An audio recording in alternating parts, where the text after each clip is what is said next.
Hello, welcome! How did I create this downtown back alley diorama? Well, with the right amount of assets and mods, that's for sure. You see me play some light industry, a bit of commercial and residential, and a lot of detailing to get to the end result. I also hit something here in the back, but I'll come back to that later this episode.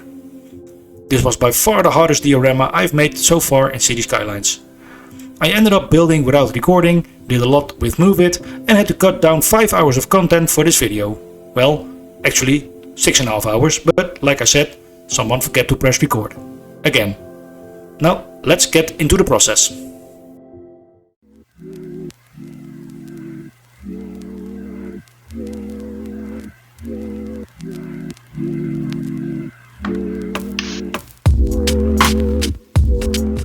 What I did first was thinking about the size of the diorama. I had an idea of what I wanted, but I didn't want it to be too big, but I also didn't want it to be too small, of course. And I wanted to have enough buildings to make it look good. The idea for the diorama was one I've had in my mind for a while. And it's just some idea that I've got from movies and series I've seen in the past, and all of those mixed together came to this. I'm using surface networks for the roads and the sidewalks. They are easy to work with. And what I like the most about it is that I can change the height. So it looks like that the sidewalk is just a bit higher, like you would see in real life. And on top of that, I'm using all kinds of stuff from the mod ploppable asphalt. Very useful in situations like this. The overall feeling I want for this diorama is that it looks like a less maintained area. Some of the buildings are having some form of decay. The industrial and corner building have the right look for that. I've added some extra nodes here. That way, it's easier to lower the part of the sidewalk so roads are the same level. It also lowers the sidewalk a bit, so it's more wheelchair friendly. I have to think about everything here. Time to add some of the curbs and use the round ploppable asphalt parts with PO so I can make them fit along the round curbs.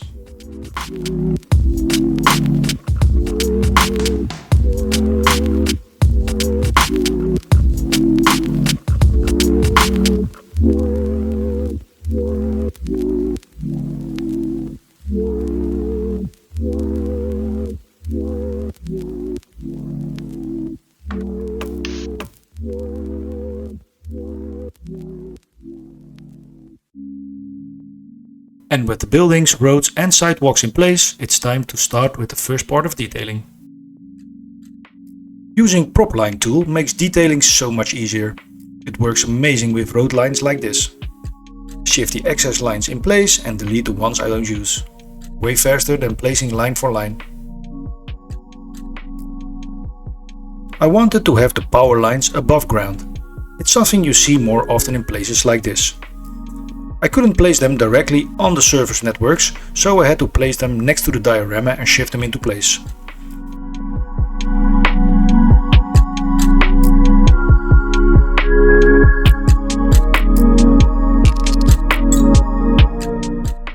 I've placed a few extra lines that go into the buildings, so it looks like they got their own power lines from there. And it wasn't always successful to select the right part. But in the end, I've got what I wanted.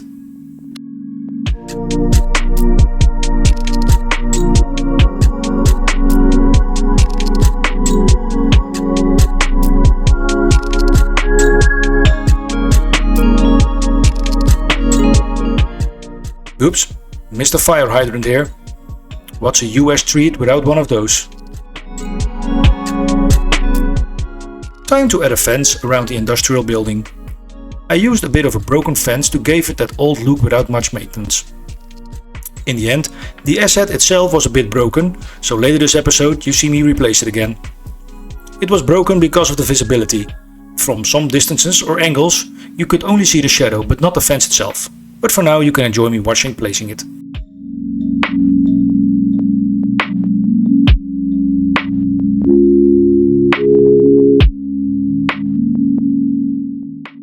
Back to this side of the map and back to the ploppable surface. I used them with PO so I could copy them faster. And as you can see, I copied them too much here.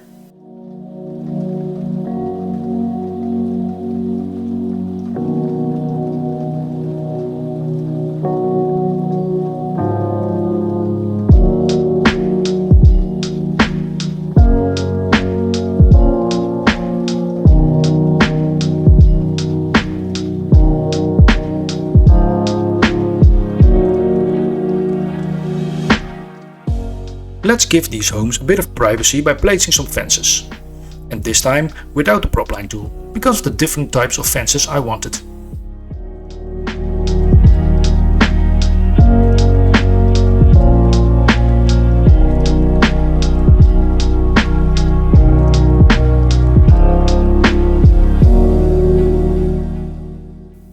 Here I'm going to add some space to add some trees and bushes.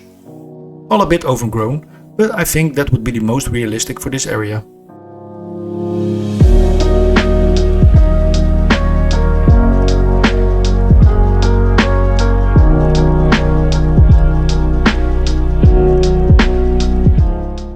Now, let's finish this area by adding some more props and decals. A bit of trash in a container do wonders in an alley like this. I felt this area could use something more, so I'm adding in 2 more houses. That gives it a bit more density, and I really like how all these buildings look together. What do you think? Could this be a place you can find in the US? Or is my idea as a European citizen a bit off? Let me know in the comments. While we're at it, let's give them a nice back garden. I'm using the same fences as I did in the rest of the alley. Later I will change them again though. Not that they were broken, but these are terrain confirming, and while I was messing around with the secret area, yes, I've not forgotten about that part, the fences didn't do what I wanted them to do. And let's detail these backyards now.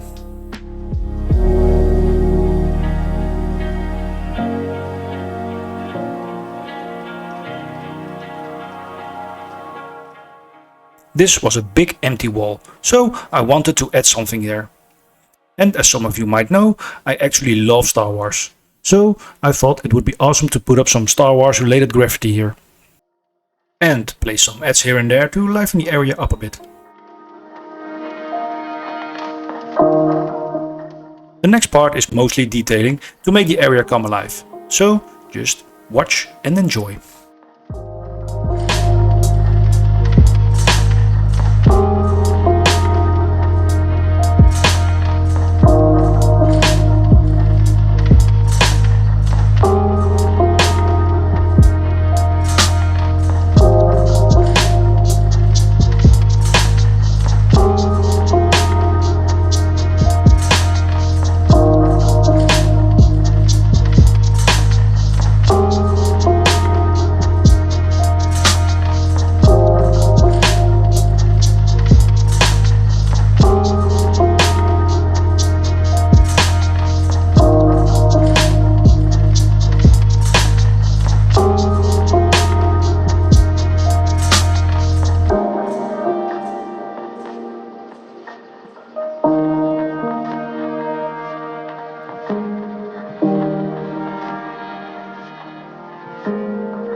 After all that detailing, to make it feel realistic, it's time to make the diorama a diorama. At first I wanted to raise everything up so I could make the cube asset go under all the stuff that I've built. But because that some of the assets and props are terrain confirming, that wasn't the way I needed to do it. So I undid the raising and used the clipping tiles. That way I could go quote underground with the cube asset to make the diorama look like a diorama. I hope the video makes some kind of sense here. And now time for the special part of this episode. What's a downtown area without an underground metro? But first, a bit of fun with me trying stuff out with PO. I used all my skills here to create a custom half-open tunnel, the metro tracks, some sort of working path and some other stuff. I also needed to edit the cube so everything will be visible from the sides. Actually, it felt like a project on its own, to be honest.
Before we go to the cinematics and close-ups, time for some final touch-ups here and there. I hope you liked this one as much as I did. And if you did, please hit the like button. And if you were new here, please consider to subscribe to the channel, it would mean a lot. And if you want to leave a comment, that would be great as well. And if you want to chat a bit more, join my Discord server, the link is in the description below. So for now, thanks for watching and I hope to see you on the next one. Bye!